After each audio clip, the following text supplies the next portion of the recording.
Welcome to the Motor Marvel. My name's Salvatore, and today we have something very special for you guys. Because not only do we have the 2025 Land Rover Defender 90 D250 S, but we also have my 1956 Land Rover Series I, and it's in the 109 variant, Sal. Jeff. Thank you so much for joining us. He's the owner of Suit by Day, if you guys didn't know already.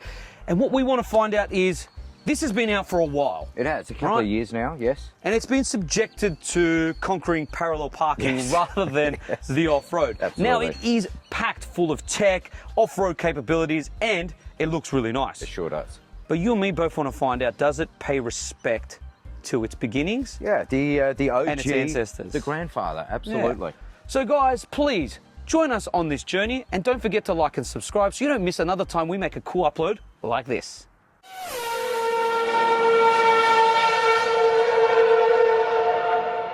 All right, before we get onto the review about the 90, because after all, we are going to review this. Yes. And talk about pricing and specifications and all that. Let's have a brief history lesson. So Jeff, talk us through how it began and where we are today. Sure, I'll give you a really quick rundown. So of course the series vehicle started in 1948. Yep. And they had different variants in terms of the width, right? So the wheelbase that we're talking about. Yep. So we've got 90 here, we've got 109 here. Yeah. This one is a 1956 model, and it is in the 109 variant. Yep. So they progressively offered different variations, station wagons, etc. as we went through. Super rare, 1100 odd in the 56 in a 109. From there, we then went into the Series 2, so you're starting to get a little more rounding of the shapes. Yeah. You go into Series 3, again, a little more boxier. You've got the square lights, which I think they're probably the closest comparison. Correct. And then, of course, we go into the Defenders that we know of today as well from there. So this is where the fun part comes. Yes. The evolution of the engine, where it started and where it is today. And this is not even the top spec. Right. So it's not even the V8. Yeah, it's frightening. So this is, so what do you get in the D250? Well, you get a 3-litre inline-6 turbo diesel motor that makes 183 kilowatts and 570 newton-meters of torque. Sends all that power through an 8-speed automatic transmission and constant all-wheel drive. It's got a center locking diff, a rear locking diff, and allows this 2.2-ton SUV to do 0 to 100 in 8 seconds. Well, in comparison, what we have is a 2-litre 4-cylinder making a whopping 52 horsepower. It's a 4-speed, non-constant 4-wheel drive, but an option to obviously go into 4-wheel drive and high and low range. And then you talked about 0 to 100 time? 0 to 100 time, eventually, yes.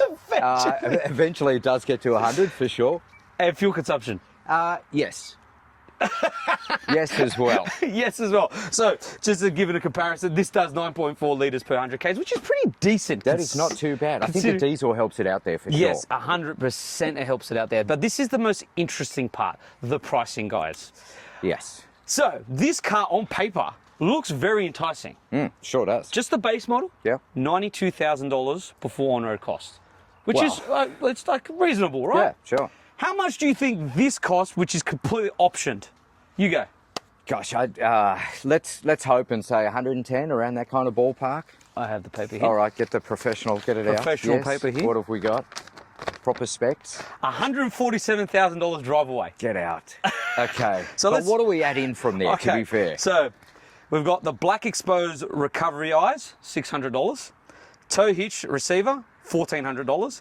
Clear sight interior rear view mirror, $1,400. So there's quite a lot, right?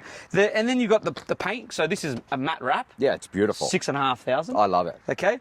Air suspension, $1,300. Okay. Okay. Keep in mind, you don't have to get air suspension on the 90. It does come with coil springs. Yeah, okay. If I'm not going to go off-road, then I would probably have stuck with the coil, to be fair. If I'm going off-road to get coil, think about it. Less maintenance. And if you're that's a great point. Yeah, if you're off-road and something tragically happens. Yes. Well, you can't fix the air out there, but you can have a play around with the coil. Correct. I'm with you now, yes.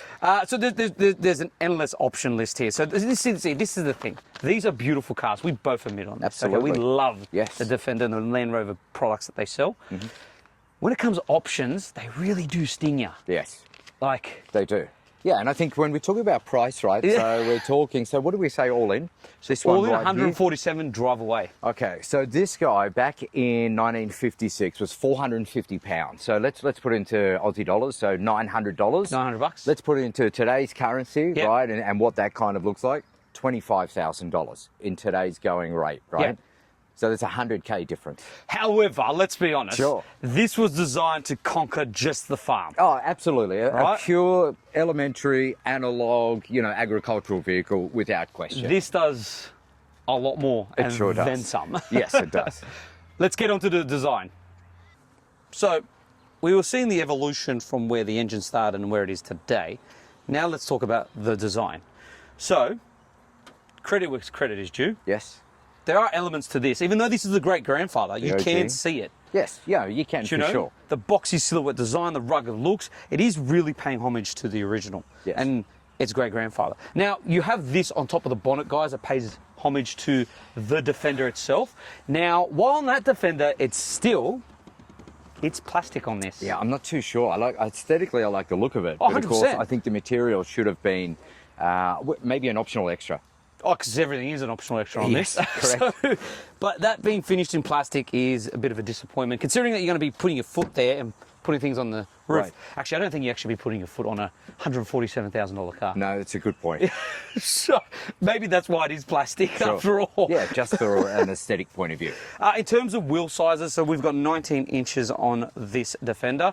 Now, you can get it with option Steelies. Okay, terrific. Because these are 16s, and of course these were Steelies. So there was obviously no option at that point, but that's great to know that you can actually switch those out if you'd like.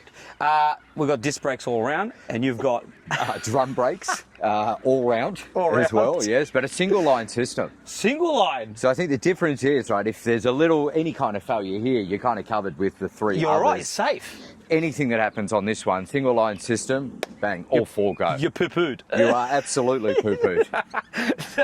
Let's move down the side of this. So LED front headlights at the front.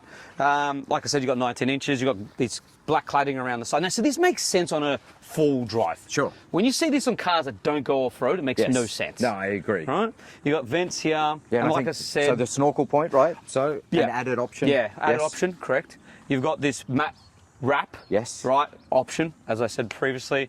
All the gloss black you see, optioned. Yes. So the gloss black on the Defender badging at the front and everything else finished in gloss black is an option. I think it's a terrific option. It kind of ties Oh, everything in. 100%. And you've got this window up the top here. I love that. It pays Yeah. homage to the original. Yeah, I agree. I like that, but I love the panoramic what they've done here as well. Yeah. So you used to be able to have a slit here and then either a slider, etc. But I love the So you one still can single get that. point. Okay, Because right. people put boxes on here. Yes, So sure. it depends how you want to fit out your Defender. So the greatest thing about Land Rover, the brand itself, is Yes. you customize your Defender how you want. Yeah. It's just how deep are your pockets. Yeah, correct. So it's a little bit like a Lego piece, right? Yeah, So how correct. do you want to build it How and do you want to build customize it for yourself? Yeah, and then here's the bill. Yes, yeah, correct. And then we come to the rear end. This is my favourite part. I love this boxy rear end. I really do. I love the rear tail lights. I love these, they pay homage to yours. They so do when we look at indeed. yours, Yeah, I think from a square standpoint, right, from an aesthetic, and you're absolutely right, we are absolutely still talking about, a real boxy The kind rear of end, back yeah. end, rear end for sure. and then coming back to the 90, Yes. you got the spare tyre on the back here with Defender on it. That's an optional extra. Yeah, great. You got your recovery points down here. Optional extra. So the tow hitches, yes. Yeah. Then you've got a tow bar. Okay. Optional extra, but it does have a 3.5 ton towing capacity. Yeah, that's very, very impressive because a 3.5 ton, then you're kind of covering every kind of boat or caravan option from there as Yeah, well. 100%. Look, all in all, the exterior design of this car, it is, let's be honest, it's a stunning car. It is. It's a real cool car. It turns heads and it's a very retro looking car. Yes.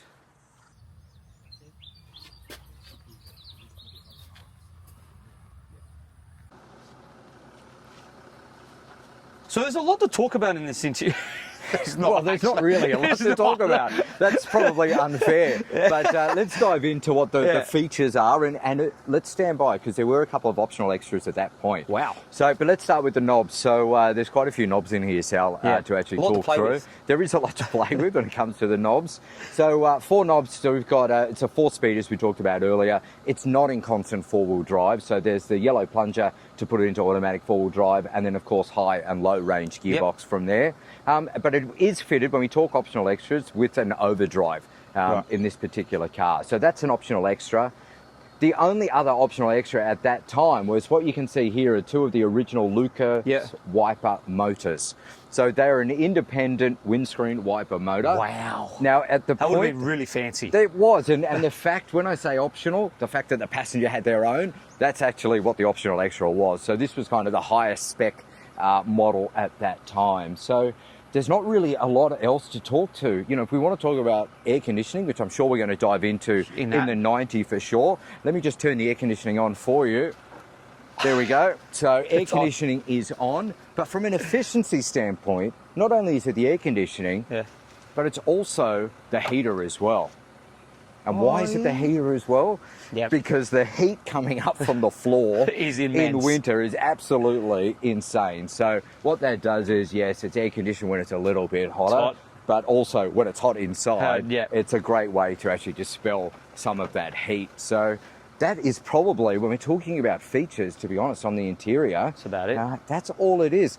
Unless you wanted to actually talk about from where the petrol actually goes from an interior standpoint, because that is completely different. You're spot on. It absolutely is. So let's compare this to this, because there are elements to this that I see in this, which is awesome, because they're just paying homage. So And let's I think jump from in. the design standpoint, you're right.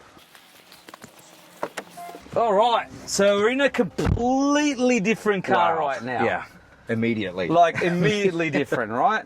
So this is immediately different compared to that, but there are parts to this that I can see that are from that. And I think it's probably best to start there, right? Yep, so straight away, the recessed dash Yes. with the fender down here, very, very similar to yours. It is indeed. Do you know what I mean? But the difference is you have this nice canvas here. Correct. Canvas on the doors, canvas here, but the it's seats beautiful. are leather.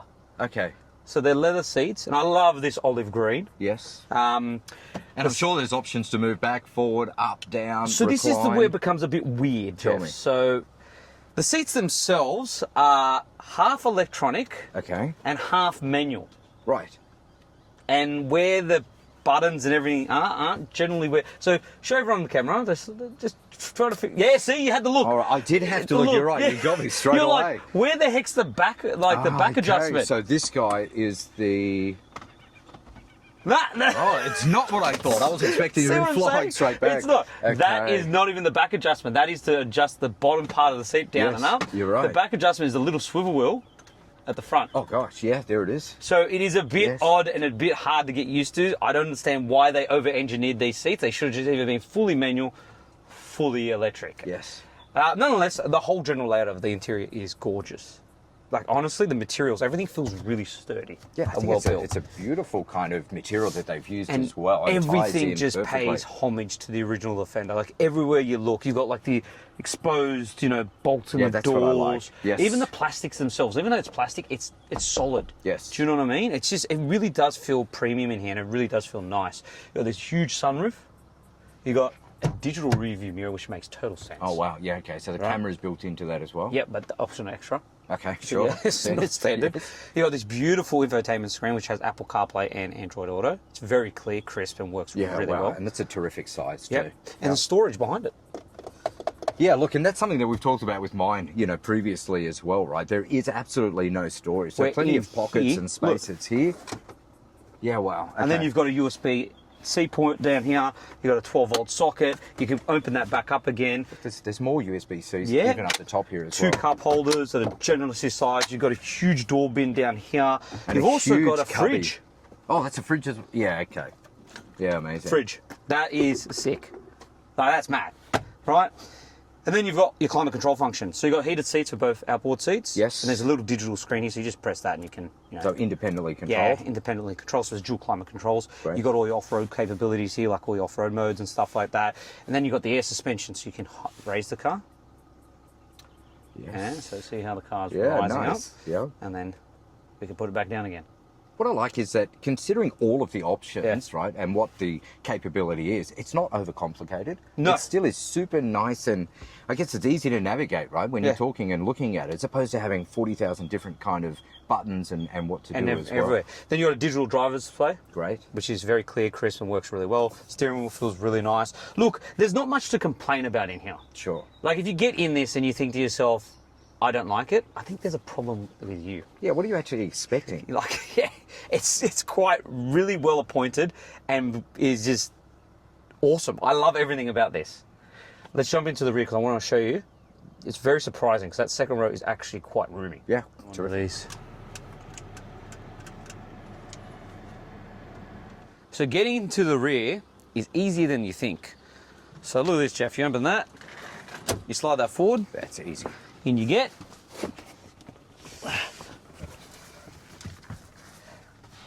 Oh, wow. Tell me if that was so hard to get into. No, that's super easy. And I think the difference, right, when you're talking about the older Defenders was that to hop into the back, yes, you could do it that way, but a lot of the people were just obviously going in from the rear. And I think immediately for me, the difference is that there's a third seat. Yep, and it's pretty comfortable back here. Oh, it's very, there's very honestly nothing comfortable. to complain about. Like, I got plenty of knee room. I can easily stretch my feet underneath the seat in front. And my headroom's not bad at all. And now, we're not tall guys. Sure. Now, if you're a little bit taller, you might find it a bit difficult. But having these windows here lets a little bit more light in, and it doesn't feel, you don't feel cocooned in the back here. Absolutely, you definitely feel that a little more space. And look, without question, you could easily fit 4 adults in. 100% It's not just comfortably. kids in the back. Nah. And then you got a center armrest, 2 cup holders. Great, Right? yes. So you've got ISOFIX anchor points on both outboard seats and Yep. top tether points. So Okay, you can which fit is the baby super seat in here, important, yes. which is easy. You also got USB-C charging down here. You got some air vents, and you got a little pocket. But the best part about this car, which I didn't mention when we're at the front, is if you rip the mats up, so if you take these out, carpet up, the floor's all rubber, Yes. so you can hose it down. Yeah, great. Which is sticking to the original, right? That's what I do in mine. Yep. And when the vehicle is used for its off-road capabilities, that's absolutely what you want to do. You want a nice, quick, easy, be able to clean it out and wash the weekend away. 100%. And then you've also got like little cup holders down here, which is cool. Yes, we've both got some here. Some additional kind of hooks up here as well, right? Yep. Terrific. So you open those up and they're there. Mate, look, it's honestly a very easy car to live with day to day. Like, it's a massive leap compared to its predecessors that were predominantly used only as 4x4s. Yes. Now we wonder why this is such a popular car amongst families. Yeah, It's because and for it is the kid drop-offs, etc. from there. I love the fact that when you're talking about the sunroof earlier, so it is a true panoramic, right? So it comes all the way back to where we are, which only adds to that space feeling. Now, if you wanted to add another option to this car, which is awesome, which this car doesn't have, Tell me. you can buy it with a canvas roof. It opens up. Yeah, fantastic. So it's a canvas Yeah, nice. sunroof instead of just a glass sunroof, which is cool. It's like full safari style. Yeah, correct. Other than that, that is about it for the interior. We are going to part ways now with Jeff. Jeff, thank you so much for joining us. Absolute pleasure. Thank you. It's been a great experience, right? Yeah. From what I'm used to actually jump into the future, right, of what that car actually is. It's been a pleasure. So Thank you thanks so very much. We are going to get onto the off-road capabilities now. After all, this is a very capable 4x4. So, how well equipped is it? Well, check this out. Approach angle, 30.1 degrees. Ground clearance, 216 millimeters. Departure angle, 37.6 degrees. Also has a 900 millimeter wading depth, which is pretty decent if you ask me. And then it comes equipped with an abundance of off-roading tech. For starters, you have your standard hill descent control, and then you have the optional air suspension, so you can raise the car and lower the car according to what you need it for. And then you have all the off-road modes. So you have grass, gravel, and snow. Go away screen. You have mud ruts, you have sand, you have rock crawl, and then you also have the weight program. So all these settings are predetermined and already set the car up according to what you are about to tackle. But the best part about this Defender has to be its cameras. I mean, there are so many different angles you can see on this car that it kind of puts a high security prison to shame. I mean, if you hit anything, it's kind of your fault, not the car's, because it covers literally everything. And then you have the off-road mode where you can see on the left side of the car what you're about to approach, the front, the right side, and even underneath. Not to mention you also have a rear locking differential and a center locking diff, and you also have 4 low. Speaking of cameras, let's get through the safety tech. Adaptive cruise control with stop and go, autonomous emergency braking, pedestrian cyclist detection and junction assist, blind spot assist, driver attention monitoring, lane keep assist, parking sensors front and rear cross traffic alert, rear collision monitor, safe exit alert, speed sign recognition, and 3D surround camera system and tire pressure monitoring system. Boot capacity. Well, let's open this. And that's a pretty heavy door. You got some storage back here. You got 390 litres of boot capacity. Now, if you want to store other items underneath this false floor, you can. And this thing, thankfully, can be taken out because, yeah, guys, I'm sorry, that's a bit of a disappointment. It's a bit flimsy. But what is cool is you've got a 230 volt outlet here. You got a 12 volt socket here. You got some hooks here to hang your groceries. And this. So I'm going to sit myself in the back here and I can lower the car and raise the car with the buttons right here for the air suspension. I do like that. It's pretty cool. But if you want to increase your boot capacity, well, you simply can just pull the levers here, push down the second row, and then you have more storage space at your disposal. However, you'd expect levers or buttons to pop the seats back up. Nope, you have to do it like this.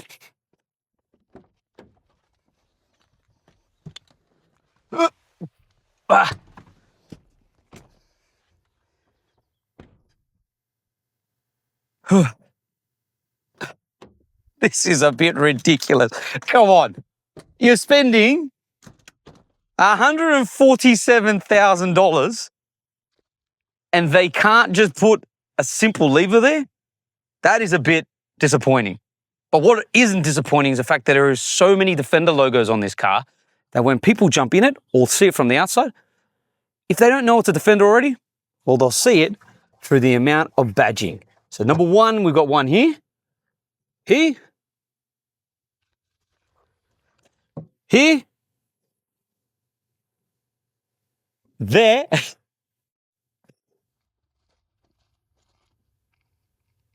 there,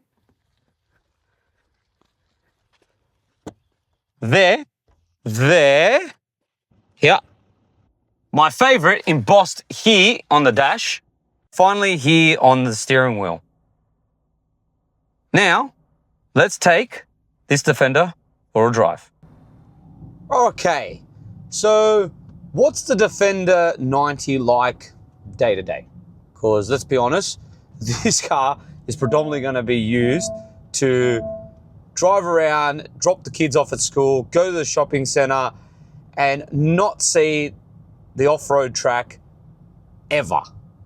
That's the honest truth. Like, as hard as it is for this car, which is being built specifically to conquer the off-road, majority of the time it's going to be just used for the school runs. And it is honestly a very, very comfortable and very user-friendly car day to day. It's so quiet in here.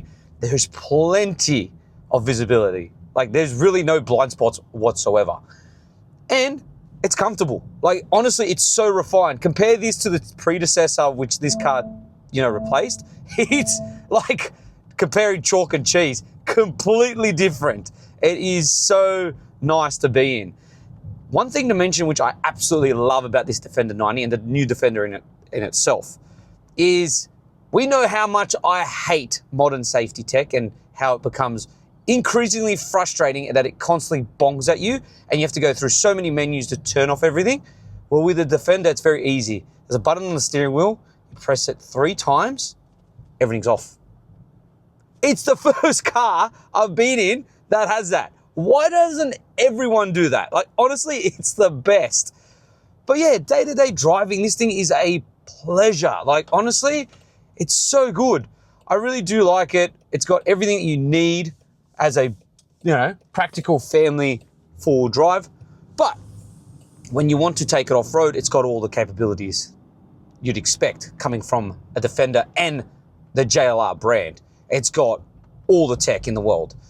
You got so many cameras that literally you can't hit anything. If you hit something in this car, you have to get your eyes checked because the cameras that are fitted to this car put a high security surveillance prison to shame. Honestly, it covers every angle of the car.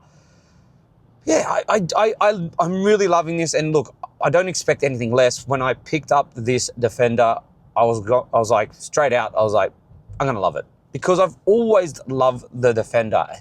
And when this modern iteration, and it's been out for a while now, and this is the first time we've received one, but I absolutely love it. I love the design, I love the interior, I love how it pays homage to its heritage, and it just does all that while being a very capable and very comfortable SUV for day-to-day life. That's why they sell like hotcakes, and that's why people are buying them. I understand this now. I understand why I see so many of these on the road, and you know, while they might not be used to their full potential off-road, at least they're being used because they are a brilliant SUV. Another note to make is that the air suspension, while it might be high maintenance later down the track, maybe, it does help the ride. It is so comfortable in here. Honestly, I'm amazed with a car that was designed predominantly to absolutely demolish the off-road tracks. It is so easy on tarmac. It is a beautiful car to live with.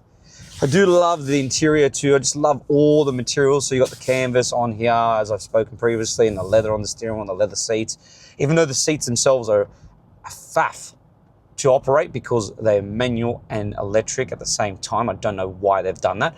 They are just extremely comfortable. Look, I cannot complain about this car. I know I'm going on and on about it, but it's just, it ticks so many boxes. I'm just absolutely in awe about this car. And comparing it to Jeff's car, it honestly is a perfect homage to the original. And I know it doesn't pay homage to Jeff's, but it pays homage back to the Defender that this replaced. You got to remember, it all started with Jeff's car. That was where it all began. And then it eventuated into the Defender, and now it is here where we see it today. And to see that progress over history and to see how the car's evolved is amazing. Like, it started off as a farm car, and look where it is today.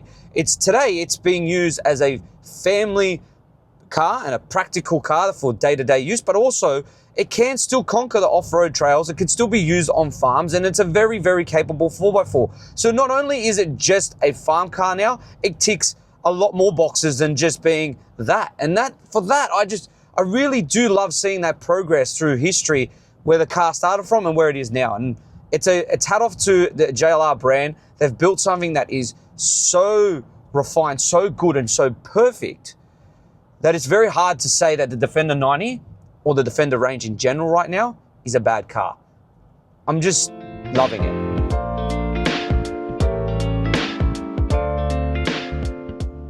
Now it's time for the Motor Marvel rating. What do I give this Defender 90? Well, look, I'm not going to be biased here, but I'm going to give it a reasonable and really fair rating. And it is a 9 out of 10. Like, seriously. Look, you might say that I'm biased because I love the Defender, but honestly, it ticks so many boxes. I love this diesel motor. You put your foot down, there is plenty of power. The gearbox is really nice. Look, it's no sports car by any means. Like, you're not going to really take it around corners really fast and try to get the most out of it.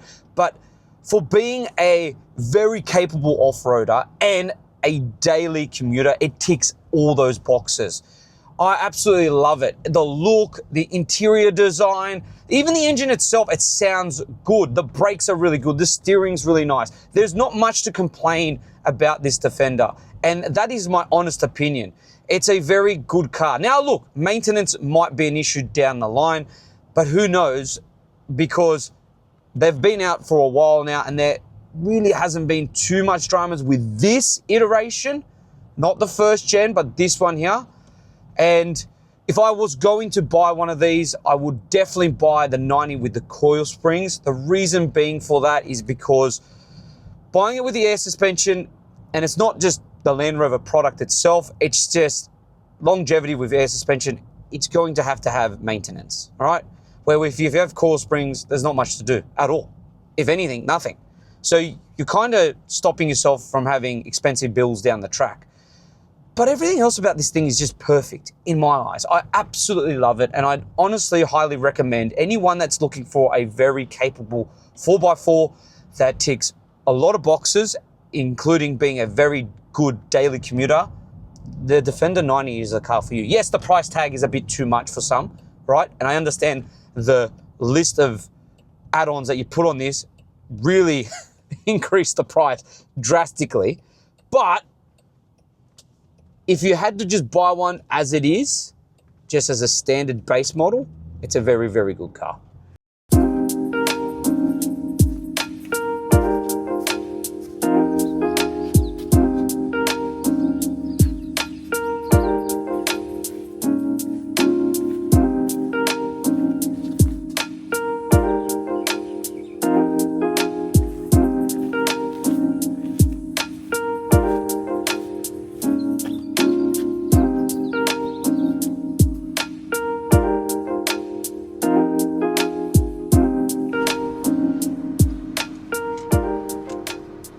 What's my final verdict on this Defender? Has it gone from farm tool to fashion flex and completely ignored its ancestral line?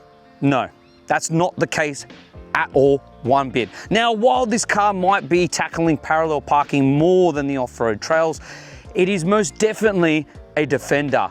From its beautifully balanced heritage and modern design to its 4x4 capabilities, it is the best. Honestly, I do not know how you would not choose this if you're considering a 4x4. It's got the looks, it's got the interior, it's got the comfort, it's got the engine. And for that, I give it a 9 out of 10 Motor Marvel rating. So if you're in the market for a very capable 4x4 that is especially a two-door, the 90 is the car for you. A big shout out to Jeff for bringing down his Land Rover to show you guys where it all started. If you want to check out his channel, simply go to the description below. And thank you so much for watching. And don't forget to like and subscribe on our channel so you don't miss another time we make an upload like this.